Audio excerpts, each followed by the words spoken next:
The night of October 31st, 2001, was supposed to be quiet in the small town of Fayette, Missouri. It was Halloween, and most people were inside their homes handing out candy or watching movies. The streets were calm, broken only by the laughter of children wearing costumes as they walked from door to door.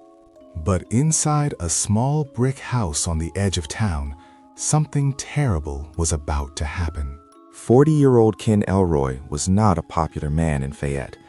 Many people in town knew him for his aggressive personality and constant trouble with others. Some feared him, and others simply tried to avoid him. That Halloween night, Ken and his wife Trina stayed home. According to Trina, the evening felt normal. Around midnight, Ken walked into the kitchen to grab a drink, while Trina remained in the living room watching television. A few minutes later, she heard a strange sound. It wasn't loud, just a dull thud. At first, she assumed something had fallen from the counter. But when Ken didn't return, she called his name. There was no answer.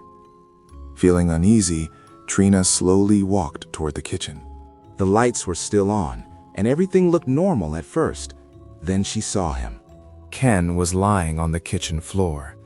At first, she thought he had slipped or fainted, but when she stepped closer, she noticed something horrifying. A dark stain was spreading across his shirt. Ken had been shot. Trina immediately called 911. Police and paramedics arrived quickly, but Ken was already dead. What made the case disturbing was the silence. None of the neighbors had heard a gunshot. Investigators carefully searched the house. There were no signs of forced entry, no broken doors, no smashed windows. It seemed impossible.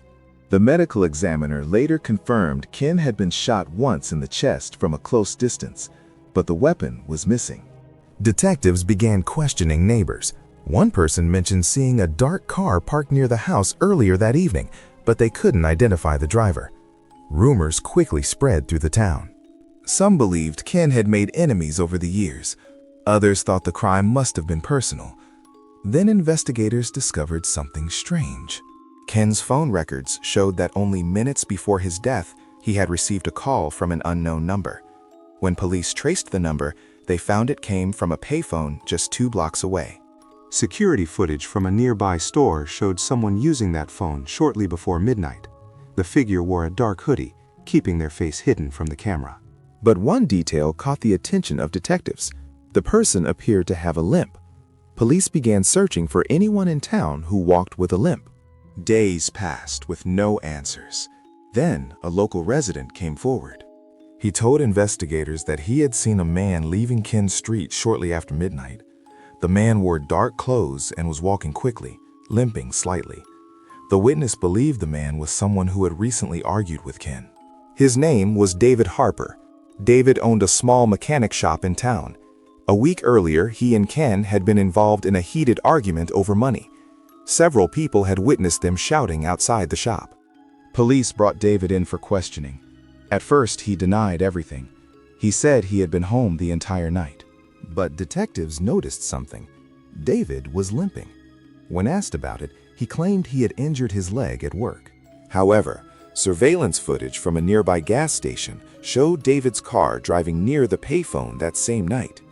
Confronted with the evidence, David's story slowly began to collapse. Eventually, he confessed. David admitted that he had called Ken from the payphone, pretending he wanted to resolve their argument. He knew Ken would go to the kitchen window to look outside. When Ken approached the window, David fired a single shot through the glass using a handgun fitted with a homemade suppressor. That was why no one heard the gunshot. After firing, David ran back to his car but slept on wet pavement while escaping, injuring his leg and causing the limp seen on camera. He later threw the weapon into the Missouri River. The quiet town of Fayette was shocked. What had started as a normal Halloween night ended in a cold and calculated murder. David Harper was arrested and later sentenced to life in prison. Even today, many residents still remember that night. Because sometimes the most terrifying crimes don't happen in big cities. They happen in small towns where everyone believes they're safe. Until suddenly, they are not.